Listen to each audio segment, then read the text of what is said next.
ओम हनुमते नमः। अमर आत्मा की अनंत यात्रा के इस भाग में हम चर्चा करेंगे नर्क हमें क्यों मिलता है।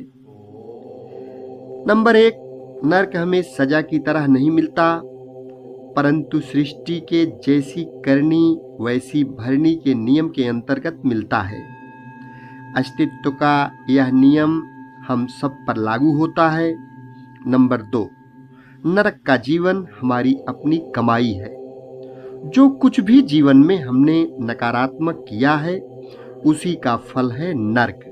नंबर 3, स्वार्थमय जीवन ही नरक का द्वार खोलता है। आपका जीवन कितना स्वार्थमयी था, अर्थात आपने जो कुछ भी किया अपनी भलाई के लिए किया, अपनी अच्छाई के लिए किया। जीवन का हर निर्णय सिर्फ अपने लाभ के मापदंड की तराजू में तौल कर ही किया।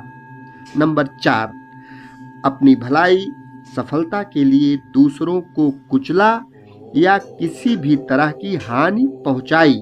नंबर 5, अपने को अमीर बनाने के लिए, अपनी खुशी के लिए जो भी करते हैं उसमें दूसरों के हित का ध्यान नहीं रखते, बल्कि उन्हें रास्ते से हटाते जाते हैं, अर्थात दूसरों को कष्ट पहुंचाते हैं, कुचलते जाते हैं और उन्हें रास्ते से हटाकर दुनिया के माया के शिखर तक पहुंच जाते हैं। जो लोग इस नीति को अपना रहे हैं वह नरक में अपना घर तैयार कर रहे हैं।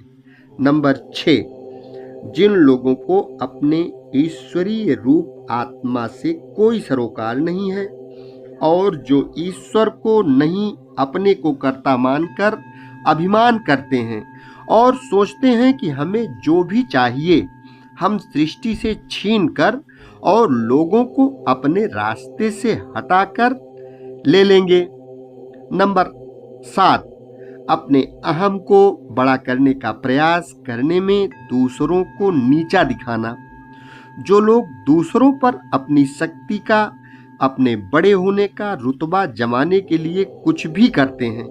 नंबर 8, ऐसे लोग जो किसी की सहायता, दान पुण्य भी सच्चे मन व करुणा से नहीं करते, अर्थात ईश्वर को समर्पण करके नहीं करते, बल्कि अपनी वाहवाही के लिए करते हैं। नंबर 9, अपनी जिम्मेदारियों को नकारात्मक तरीकों से निभाना। जो लोग अपनी जिम्मेदारियां ईमानदारी से नहीं निभाते या अपनी जिम्मेदारियां निभाने के लिए सच्चाई और ईमानदारी की राह पर नहीं चलते, वह सब निज अनुपात में गलत काम करते हैं। उसी के अनुसार या तो नरक लोकों में जाते हैं या फिर और नीची श्रेणी की तरंगों वाले लोकों में चले जाते हैं। नंबर 10, दूसरों को धोखा देना। किसी को धोखा देना बहुत ही निम्न श्रेणी का कर्म है। धोखा देने वाला व्यक्ति तुरंत ही नरक से जुड़ जाता है, उसके ऊपर बहुत बड़ा ऋण चढ़ जाता है। उसी समय उसका एक अंश नरक लोकों में जाकर रहने लगता है और तत्काल ही यातनाएं भोगने लगता है। धोखा चाहे व्यापार में हो, दोस्ती में हो, प्रेम में हो, पति पत्नी में हो, सब नरक का ही द्वार खोलते हैं। किसी को धोखा देकर मन में खुश न हो कि आपने किसी को बेवकूफ बनाया। इतना याद रखिए कि सबसे बड़ा धोखा आपने अपने आप को ही दिया है। उसी पल आपका अपना एक अंश नरक की दलदल में उतर चुका है। आप पृथ्वी पर चाहे जितने भी साल और जिए, यहाँ तो भटकने के साथ साथ भटकते ही रहेंगे और भटकने के साथ ही साथ आपका एक जीवंत रूप नरक लोकों में भी भटककर यातनाएं उठा रहा होगा। आपका यह अंश भी आप स्वयं ही हैं और जो इस अंश को हो रहा है वह वास्तविक रूप में, जीवंत रूप में आपको ही हो रहा है। यह बहुत बड़ा सत्य है, इसे कोई भी नकार नहीं सकता। और न ही झुठला सकता है। आप शायद सोच रहे होंगे कि हमें तो पता ही नहीं चलता है, तो जो होता है हो, हमें क्या फर्क पड़ता है। आपकी भलाई इसी में है कि आप इस सत्य से अनजान न बने, न ही इतने खुश हों, क्योंकि अस्तित्व को कोई धोखा नहीं दे सकता है। आप सिर्फ लोगों को ही धोखा दे सकते हैं। आप अपने आप को स्वयं ही धोखा देते हैं और फिर अस्तित्व में सबको अपने कर्मों का फल भी स्वयं ही भोगना पड़ता है और इसमें कोई अपवाद नहीं है। इस बात को भी आपको स्पष्ट कर दें कि नरक में यद्यपि आप अभी से भटक रहे हैं, आपको पृथ्वी पर जीने की चेतना स्तर पर तल पर तो पता नहीं चल रहा है, परंतु आप अपनी जीवात्मा रूप में, अपने सूक्ष्म रूप में इन सब बातों को पूरी तरह से जानते हैं और उस यातना और तड़प को बहुत ही जीवंत रूप से पल पल महसूस भी करते हैं। याद रखिए, नकारात्मक ही नरक है, चाहे वह किसी भी क्षेत्र और किसी भी रूप में हो। चाहे आप अपने आप से भी पूरी तरह से छुपा लें, उसका प्रभाव किसी न किसी रूप में आपके इस जीवन में तो पड़ेगा ही, साथ ही साथ मृत्यु के बाद भी आप अपने इसी रूप की ओर यानी अंश की तरफ खींचकर सीधे वहीं अपने आज के बनाए नरक में पहुंच जाएंगे। यही सृष्टि का नियम है। हम सब इसके अंतर्गत ही जीवन जीते हैं, इसलिए हम सबको इसी क्षण जागना होगा। जो भी इस सत्य को नहीं समझ पाएगा, वह धीरे धीरे अपने ही द्वारा रचे गए बनाए हुए नरक के लोकों में गहरा उतरता चला जाएगा। ईश्वर ने हमें मनुष्य रूप में स्वतंत्र और स्वच्छंद रूप से जीवन जीने का अवसर दिया है। चुनाव की स्वतंत्रता के साथ साथ ईश्वर ने हमें एक जिम्मेदारी भी सौंपी है। अब यह हमारे ऊपर है, हमारी जिम्मेदारी है कि हम अहम से ऊपर उठकर ईश्वरमयी जीने की राह चुनें या अहम को सच मानकर अपना जीवन भी दुखदाई करें और दूसरों को भी कष्ट दें। इतना समझ लीजिए कि ईश्वरीय लोकों में प्रवेश करने की अनुमति या रहने की आज्ञा उसी को मिलती है जिसका हृदय करुणा, दया, स्नेह और मैत्री की भावनाओं से भरा है। जिस हृदय में ईश्वर से जुड़ने की चाह व समर्पण है, वही उच्च श्रेणी के ईश्वरीय लोकों में प्रवेश पा सकता है। जिसके हृदय में दूसरों के हित, परोपकार की भावनाएं हैं, वही ईश्वर से घनिष्ठ रिश्ता बनाने में सफल हो सकता है। वही अपने आत्मस्वरूप में जागृत हो सकता है। आप भी यदि स्वर्ग लोकों में पहुंचना चाहते हैं तो अभी से उसकी तैयारी शुरू करनी होगी। ईश्वर के चरणों में अपने को समर्पित करके ईश्वरमयी राह पर चलना शुरू कर दीजिए। अपना जीवन ईश्वरमयी राह पर चलकर करुणा, दया और शुभ कर्मों में लगा दीजिए। ईश्वर का यह वरदान है कि जो भी उसकी शरण में आएगा, उसके हृदय में वह स्वयं अवतरित होंगे तथा ईश्वर स्वयं ही उसका मार्गदर्शन करेंगे। साथ ही साथ ईश्वरमयी राह पर चलने की शक्ति और सामर्थ्य भी देंगे। ओम हनुमते नमः। एक क्षण का पाप कर्म। एक कहानी आपको भीष्म पितामह की सुनाते हैं। भीष्म पितामह का 100 जन्मों के पीछे का अज्ञानतावश किया गया एक दूषित पाप कर्म, जो ईश्वरमयी राह, सत्य का मार्ग पर चलने के कारण रुका हुआ था, वह दूषित पाप कर्म वर्तमान में आज की गई गलती के साथ तरंगों के नियमानुसार जुड़कर लौट आया और तीरों से भरी हुई मृत्यु शैया का कारण बन गया। इस तरह उनके जीवन का अंतिम समय असहनीय पीड़ा और यातना से भर गया। हनुमान जी ने बताया कि इस घटना में कर्मफल से संबंधित सृष्टि के बहुत ही महत्वपूर्ण सिद्धांत जुड़े हुए हैं। नंबर एक तो यह है कि अपनी जिम्मेदारियों को निभाने के लिए उचित कदम न उठाना। उचित कदम न उठाना भी एक नकारात्मक कर्म ही होता है, अर्थात अपनी जिम्मेदारियों से मुख मोड़ना और उन्हें ईश्वरमयी ढंग से न निभाना भी पाप कर्म है, एक ऋण है, इसका भुगतान हमें ही करना पड़ेगा। नंबर दूसरा सिद्धांत ये है कि हमारे आज के जीवन का एक छोटे से छोटा दूषित पाप कर्म भी हमारे पिछले किसी जन्म के दूषित पाप से संयुक्त रूप से जुड़कर किसी बहुत बड़ी दर्दनाक परिस्थिति को घटित कर सकता है। नंबर तीसरा सिद्धांत यह है कि हमारे आज के जीवन का एक दूषित पाप कर्म भी प्रारब्ध यानी पहले के भाग्य में लाए गए सौभाग्य को भी दुर्भाग्य में बदल सकता है। अब तो आप समझ ही गए होंगे कि ईश्वरमयी राह पर चलना कितना आवश्यक है।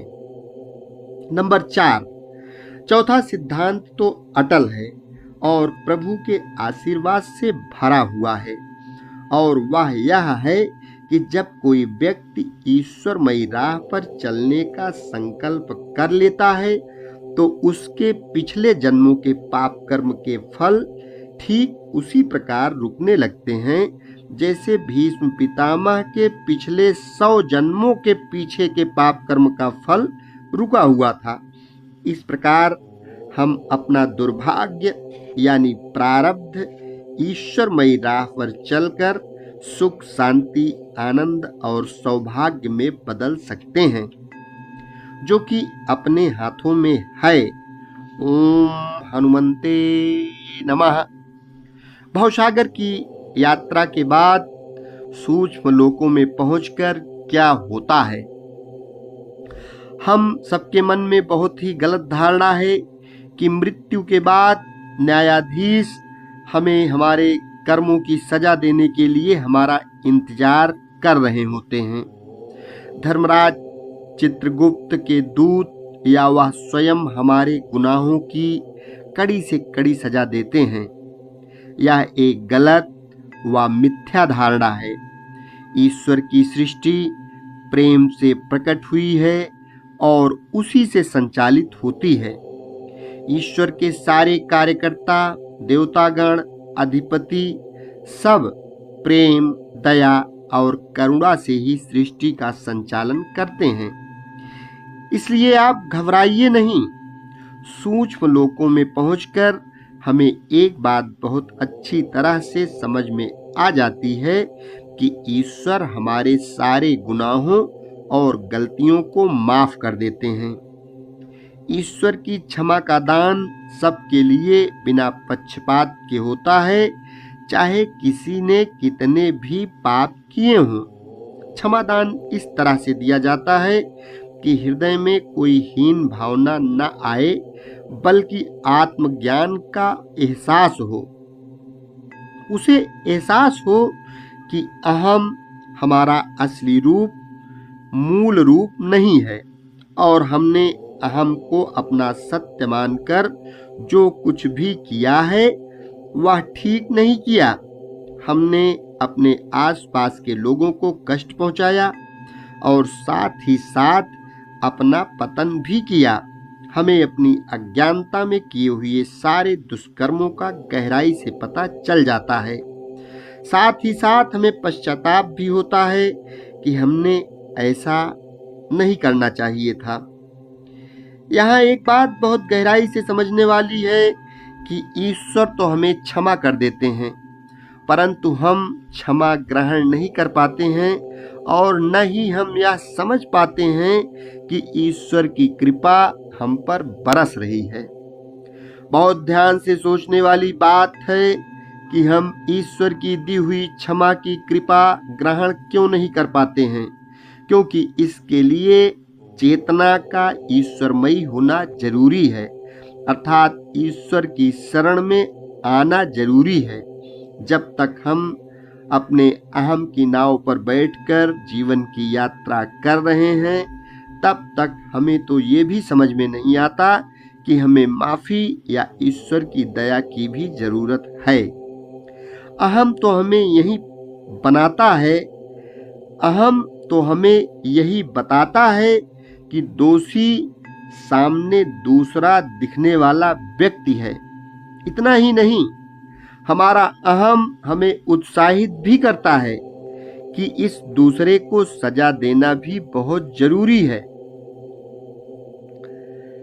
सूक्ष्म लोकों में पहुंचकर हमें यह बताया और समझाया जाता है कि हमने क्या क्या गलतियां की हैं, कब कब और किस किस तरह के प्रकृति के नियमों को तोड़ा, अर्थात लोगों को कष्ट पहुंचाया और अनुचित तरीकों से सफलता पाई, धन कमाया। अहम के कौन से अवगुण हमारे पतन का कारण बने, अच्छे बुरे कर्मों का मूल्यांकन होता है, लेकिन यह सब सहानुभूति से, दया और करुणा की भावना से किया जाता है और यह सब हमें जागृत करने की भावना से ही किया जाता है। यह सब बताते हुए देवता हमें ईश्वर से जुड़ने और उनसे प्रेम करने का संबंध बनाने की प्रेरणा देते हैं। हमारे चारों तरफ प्रेम, दया और करुणा का वातावरण बनाते हैं और हमारे अंदर ईश्वर की तरंगे समाविष्ट करते हैं। ऐसा करके वह तरह तरह से हमें जीवात्मा स्वरूप में स्थिर करने की चेष्टा करते हैं।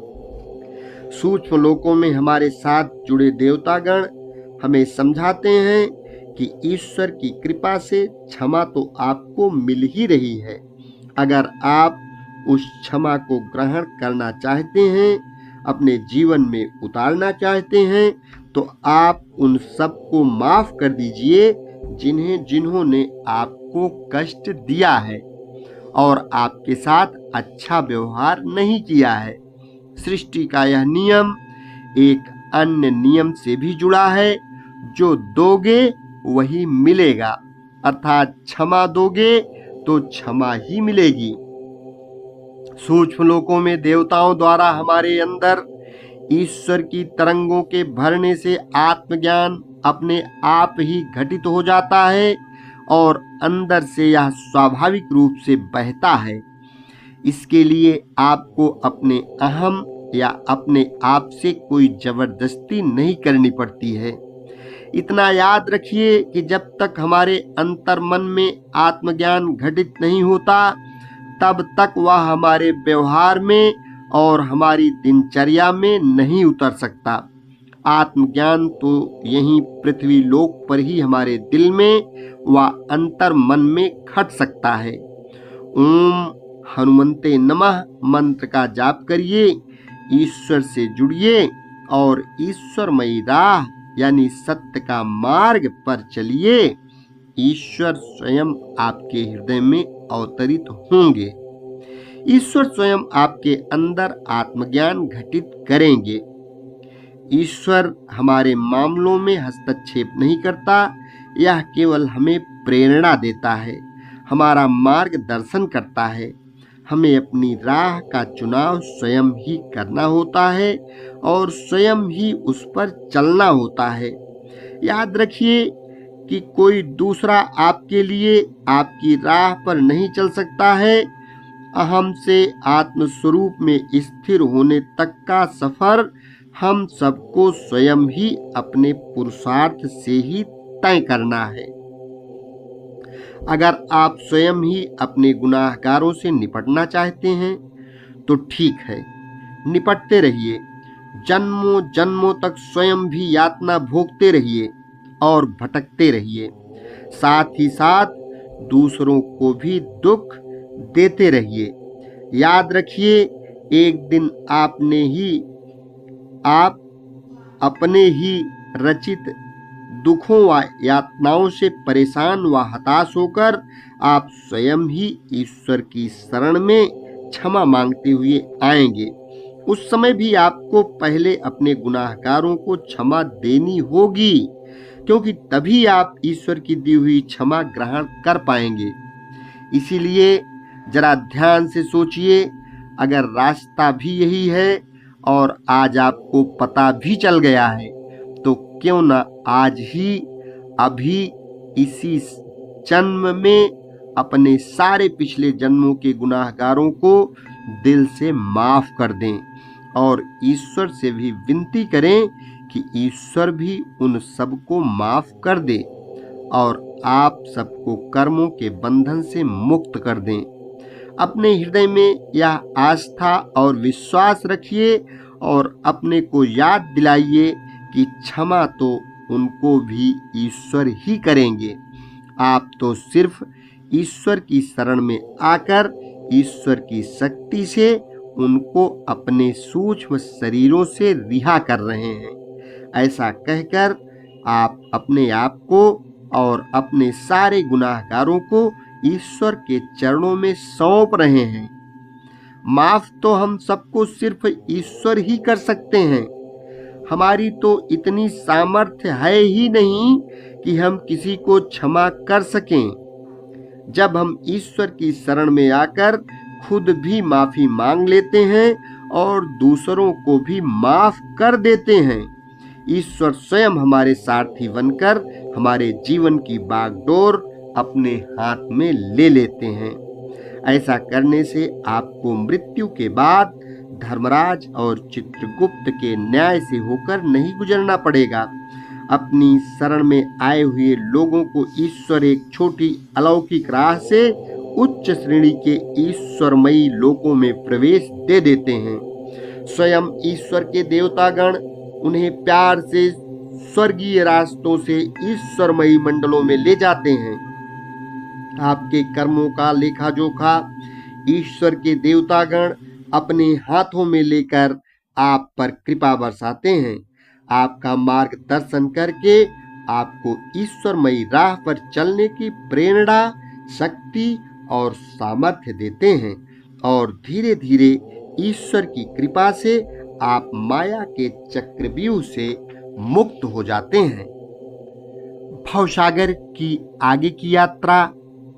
भवसागर की यात्रा के बाद ईश्वर के भेजे गए रक्षक, सहायक और गुरु देवतागण सूक्ष्म लोकों में हमारा जीवन आसान बनाने के लिए हमें तैयार करते हैं। नंबर 1, हमारे कर्मों का बोझ उतारकर अलग रख दिया जाता है। नंबर 2, हमारे अंतर मन की आंखें खोल दी जाती हैं। उच्च श्रेणी के सूक्ष्म लोकों का वातावरण पृथ्वी की तरह घना नहीं होता है। यहाँ का वातावरण ईश्वरमयी तरंगों से भरा होने के कारण प्रकाशमान होता है। यहाँ आकर हमारी चेतना जागृत होने लगती है। इसीलिए हमें अपने आत्मस्वरूप में स्थिर होने का आभास होने लगता है। ईश्वर का हमारे अंतःकरण में तथा चारों तरफ के वातावरण में बसे होने का आभास हमें स्पष्ट रूप से होने लगता है। हमारे भौतिक शरीर के कारण हम पर जो एक घना मोटा पर्दा पड़ गया था, वह अब हट चुका होता है। इसीलिए हमारे जीवन का ईश्वरीय रूप स्पष्ट रूप से दिखाई देने लगता है। हमारा भौतिक शरीर सबसे ठोस, सघन व निम्न श्रेणी की तरंगों वाला होता है। इसके कारण ही हम अपने आत्मस्वरूप की ज्योति को नहीं देख पाते हैं और पूरी तरह से भूल जाते हैं कि हमारा एक भव्य रूप भी है जो हमारे अंदर ही छिपा है। शरीर हटते ही जीवात्मा रूपी सूर्य का प्रकाश कुछ हद तक हमें नजर आने लगता है। विशेषकर वह लोग जो ईश्वरमयी राह पर चल पड़े हैं, उनका जीवन सूक्ष्म लोकों में भी ज्यादा उत्तम और प्रकाशमान होता है। एक साधारण नियम है कि अभी पृथ्वी पर जीवन जीते हुए आपकी चेतना जितनी ईश्वरमयी हो जाएगी, उतना ही आपका जीवन सूक्ष्म लोकों में आनंदमयी होगा तथा उतना ही अधिक आत्मज्ञान सूक्ष्म लोकों में आपके अंदर घटित होगा। सूक्ष्म लोकों में हमारा जीवन पृथ्वी लोक के जीवन शैली का ही आईना या प्रतिबिंब होता है, अर्थात हम जिस चेतनावस्था का जीवन यहाँ जी रहे हैं, सूक्ष्म लोकों में भी ठीक उसी तरह का जीवन जिएंगे। कर्मों का बोझ उतारकर कैसे और कहाँ रखा जाता है? हमारी मृत्यु के बाद भवसागर पार करते ही हमारे कर्मों के बोझ का सारा भार उतारकर अलग रख दिया जाता है, ताकि हमारी आगे की यात्रा आसानी से हो सके। ऐसा इसलिए भी किया जाता है कि जहां हम जा रहे हैं अर्थात सूक्ष्म लोक, वहां का वातावरण भी बहुत सूक्ष्म है। वहां पर हम अपने साथ घनी निम्न श्रेणी की तरंगें लेकर प्रवेश नहीं कर सकते हैं। इसके लिए अनेक देवतागण काम करते हैं, जो हमारा सारा बोझ उतारकर हमारी सहायता करते हैं। यह सब हमारे आगे की यात्रा को सुखद, आसान और संभव करने के लिए किया जाता है। आगे की यात्रा के लिए हमारे सूक्ष्म शरीरों को जितना निर्मल और पवित्र करना आवश्यक है, वह हमारे सहायक और रक्षक देवतागण कर देते हैं। भौतिक शरीर तो हम साथ नहीं ले जाते हैं, परंतु हमारे भौतिक शरीर में भी हमारी स्मृतियां, हमारे सारे विचारों, भावनाओं और कर्म की तरंगें समाविष्ट होती हैं। यह सब हम यहीं पृथ्वी पर नहीं छोड़ जाते हैं। हमारी तरंगें हमारी अपनी हैं, शुभ या अशुभ अर्थात ईश्वरमयी या अहम से बनी हमारी कमाई हैं, और इसका अच्छा बुरा फल हमें ही भोगना पड़ता है। इसके भी विशेषज्ञ देवतागण होते हैं, जो हमारी तरंगें हमारे भौतिक शरीर से एकत्रित करके हमारे सूक्ष्म लोकों के घर में पहुंचा देते हैं। जब हम अपने सूक्ष्म लोकों वाले घर में पहुंचते हैं, हमें हमारा सब कुछ, जी हाँ, सब कुछ वापस मिल जाता है। हमारा घर, हमारे घर का सारा सामान हमारी अपनी ही तरंगों से बनाया जाता है। जैसा जीवन जिया है वैसा ही घर और घर का सामान, यही नियम है प्रकृति का। यहाँ जो कुछ बातें विस्तार से जान लेना जरूरी है, क्योंकि आप सोच रहे होंगे कि इस वर्तमान जीवन के कर्म आदि तो सब हमारे सूक्ष्म लोक वाले घर में रखे हैं, फिर हमारे पिछले सारे जन्मों का कर्म कहाँ रखे रहते हैं? हमारा सब कुछ बहुत ही ज्यादा सूक्ष्म रूप से हमारे सारे सूक्ष्म शरीरों में रखा होता है। यह सब इतना सूक्ष्म होता है कि हम इसका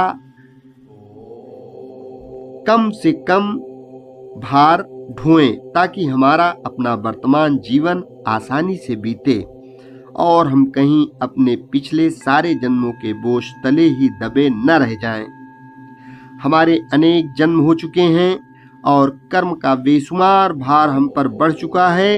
अगर उन सब की तरंगें लेकर हमें अपना जीवन धरती पर या सूक्ष्म लोकों में भी जीना पड़े, तो हमारा जीवन संभव ही नहीं होगा।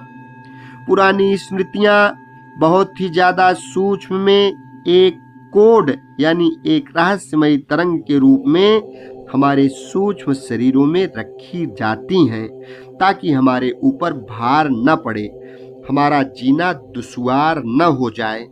आपको एक आश्चर्यजनक और अद्भुत तथ्य बताते हैं।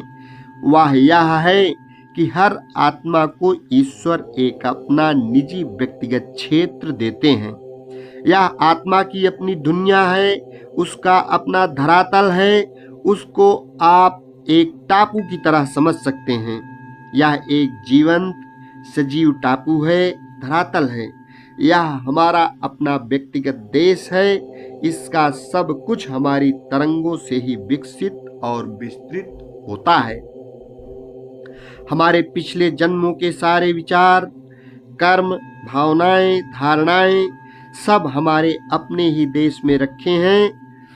जो हमने अपने अनेक जन्मों में रचा है वही हमारी सृष्टि है। उसकी तरंगों से हमारे अपने देश का सब कुछ रचता है। यहाँ पर पेड़ पौधे, फूल फल, बाग बगीचे, दूर दूर तक छाई हरियाली, रास्ते, पहाड़, रास्तों में पत्थर, सागर, नदियां, नहर, नाले, जो कुछ भी हैं यह सब हमारी तरंगों से बना है। आकाश, धरती, यहाँ की हवाएं और सारा वातावरण हमारे अनेकों जन्मों की सच्चाई और गवाही है।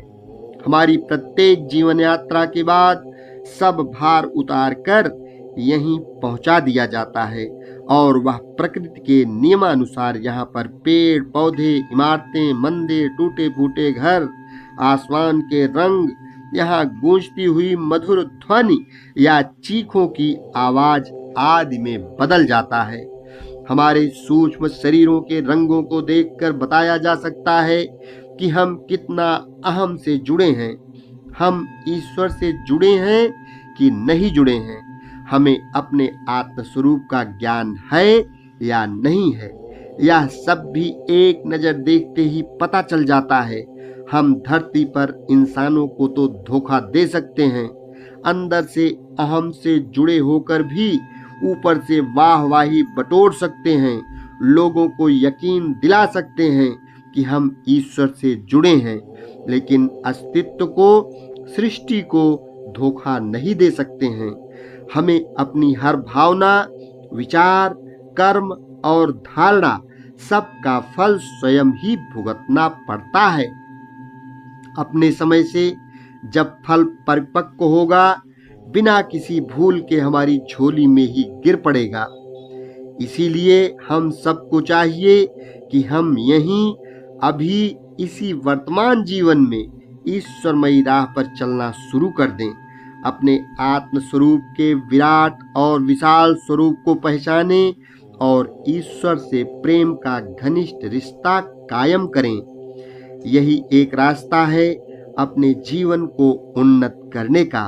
तभी हम आत्म स्वरूप में स्थिर होकर अपनी सूक्ष्म लोकों की यात्रा को सुख, शांति और आनंदमय बना पाएंगे। आइए अब देखते हैं कि सूक्ष्म लोकों में हमें आगे और क्या क्या अनुभव होते हैं। यहाँ एक बात और समझ लेना जरूरी है कि जो लोग अहम के अधीन होकर अहम के विचारों से ही अपना जीवन जीते आए हैं, उनको सूक्ष्म लोकों में पहुंचकर भी कोई लाभ नहीं हो पाता है। उनके सारे बोझ उतारने के बाद, उनमें ईश्वर की तरंगें समाविष्ट करने के बाद भी उनकी अंतर्मन की आंखें नहीं खुलती और न ही उन्हें ईश्वर की उपस्थिति का एहसास होता है। ईश्वर के भेजे रक्षक और सहायक गण लगातार चारों तरफ का वातावरण निर्मल करते रहते हैं। वह ईश्वर के प्रकाश की, दया और करुणा की तरंगे बिछाते रहते हैं, लेकिन अहम से जुड़े लोगों पर इसका भी कोई असर नहीं होता है। वह अपने अहम के अंधकार के घेरे में बंद रहते हैं। इनको देवता गणों की आवाजें भी सुनाई नहीं देती, क्योंकि इनके अपने ही अंदर ईर्ष्या, द्वेष, क्रोध और ग्लानि की मिलीजुली भयानक आवाजें गूंजती रहती हैं। खेद के साथ दया और करुणा भरे हृदय से कहना पड़ रहा है कि यह बेचारे अपने ही बनाए नर्क की अंधियारी दुनिया में बहुत समय तक कैद रहते हैं और तरह तरह की यातनाएं भोगते हैं। अगर आपने कुछ भी अच्छे कर्म किए हैं और लोगों की सच्चे मन से सहायता की है, लोगों के जीवन को उन्नत करने में किसी भी तरह से सहयोग दिया है, तो आपको देवता गणों और गुरुजनों की उपस्थिति का एहसास हो जाता है। ईश्वर के भेजे इन सहायक और रक्षक गणों से जब एक बार संपर्क स्थापित हो जाता है, तो आपकी यात्रा आसान करने का हर प्रयत्न संभव और आसान हो जाता है। यहाँ पर हर पल सबकी सहायता की जाती है, वह भी प्रेम और करुणा भरे हृदय से। हर किसी के साथ, चाहे उसकी मनोवृत्ति जो भी हो, दया और करुणा का ही व्यवहार किया जाता है। सूक्ष्म लोकों में भी किसी पर कोई जोर जबरदस्ती नहीं की जाती है। हम अगर चाहें तो जो कुछ गलतियां हो गई हैं, उनको समझकर जो सहायता मिल रही है उसका सदुपयोग करके सूक्ष्म लोक में ही अपना जीवन सुधारना शुरू कर सकते हैं। परंतु अगर हम न चाहें, चुपचाप आलस्य में पड़े रहें या दूसरों को दोष देते रहें, तो फिर हमें सिर्फ प्रेरणा दी जाती है। और फिर भी अगर हम ईश्वरमयी राह पर न चलना चाहें तो हमें अकेला छोड़ दिया जाता है। ईश्वर से जुड़ने की प्रेरणा दी जाती है। ईश्वर की असीम कृपा के अंतर्गत हम सब लोग एक दिन अपने आत्म स्वरूप में जागृत होंगे, ऐसा निश्चित है। यही नियम है और प्रभु का उद्देश्य भी यही है। हमारे चारों तरफ के वातावरण में और स्वयं हमारे अंदर ईश्वर बसता है और ईश्वर की कृपा से हम सबको यह वरदान देकर ही जीवन की यात्रा पर भेजा गया है कि हमारे अंदर प्रज्वलित ईश्वर की ज्योति ज्यादा देर तक दबी नहीं रह सकती। इसीलिए ईश्वर की राह पर चलने और उससे जुड़ने की प्रेरणा एक अनजाने परंतु बहुत ही प्रभावशाली शक्ति से हमें ईश्वर की ओर निरंतर ही खींचती रहती है।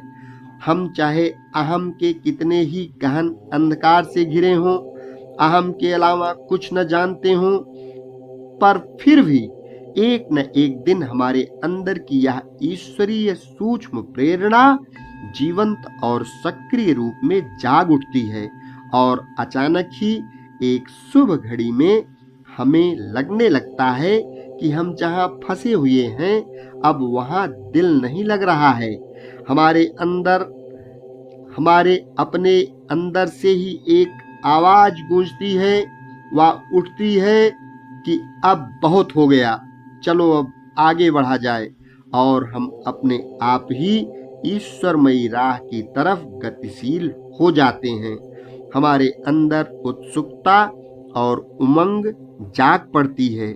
जीवन में कुछ और चाहिए, ऐसी इच्छा जोर पकड़ने लगती है। एक अज्ञात सी डोर हमें अपनी ओर खींचने लगती है। हमारा ध्यान स्वयं ही ईश्वर की तरफ झुकने लगता है। हमारे अंदर से अपने आप ही यह सवाल उठने लगते हैं कि आखिर यह जीवन क्या है, हम कौन हैं, कहाँ जा रहे हैं, हमारा रचयिता कौन है, आखिर क्या है हमारे जीवन की सच्चाई, हमारा मूल अस्तित्व क्या है। हमारे अंदर का यह बदलाव अर्थात हमारी चेतना स्थिति का बदलना हमारी तरंगों में, हमारे सूक्ष्म शरीर के प्रकाश और ध्वनि में दिखाई देने लगता है। यह परिवर्तन और हमारे अंदर उठती उत्सुकता और इच्छा देखकर ईश्वर के भेजे देवतागण हमारे साथ अपना संपर्क बढ़ाने लगते हैं। इस तरह दलदल में फंसी अंधकार में घिरी यह जीवात्माएं ईश्वर के भेजे हुए सहायकों से वार्तालाप शुरू कर देती हैं। देवतागण इनके प्रश्नों का उत्तर देकर और इनके अंदर ईश्वरमयी तरंगे भरकर इनकी चेतना विकसित करने में सहायता करते हैं तथा निरंतर इनकी सहायता करते हुए इन्हें ईश्वरमयी राह की तरफ अग्रसर करते रहते हैं। इस प्रकार जब हमारे अंतर्मन की आंखें खुल जाती हैं और हम मानसिक रूप से आगे की यात्रा के लिए सक्षम हो जाते हैं, तब हमारी यात्रा का अगला चरण शुरू हो जाता है। हमसे जुड़े देवतागण हमारी पृथ्वी पर समाप्त की गई जीवन यात्रा को आधार बनाकर हमने जीवन में कहाँ सफलता पाई और कहाँ असफल रहे, यह विस्तार पूर्वक बताते हैं। हमारे अनुभवों को संदर्भ बनाकर हमें समझाते हैं कि जीवन क्या है और जीवन से जुड़े सृष्टि के कौन कौन से नियम हैं जिनके ज्ञान से हमारा जीवन उन्नत हो सकता है। हमारे अंदर के आत्मज्ञान को जगाया जाता है और हमें बताया जाता है कि हम कौन हैं, हमारा अस्तित्व क्या है, ईश्वर से हमारा क्या रिश्ता है, पिछले जन्मों में हमने कितनी तरक्की की, अर्थात हमारी चेतना ईश्वरीय रूप में कितनी विकसित हुई, हमने अपने जीवन में कब, कहां और क्या क्या गलतियां की, हम सीखने का जो उद्देश्य साथ लेकर गए थे उसमें से क्या क्या सीखा और क्या क्या नहीं सीखा। हमें प्रत्यक्ष रूप से अनुभव कराया जाता है कि हमने जो दूसरों के साथ किया वह वास्तव में अपने साथ ही किया है। हमें अब आगे क्या क्या सीखना है, कौन कौन से ईश्वरीय गुण सीखने हैं और कौन कौन से ईश्वरीय गुण जो हमने अपने व्यवहार में उतारने शुरू कर दिए हैं उसको आगे किस तरह से और ज्यादा निखारना है, अर्थात भविष्य की यात्रा की रूपरेखा तैयार की जाती है। यह सब हमें कैसे बताया जाता है और कैसे सिखाया जाता है यह भी जान लेना बहुत आवश्यक है, जो आपको अगली बार वीडियो में मिलेगा। एक बार प्रेम से बोलो ओम हनुमंते नमः। शेष अगले भाग में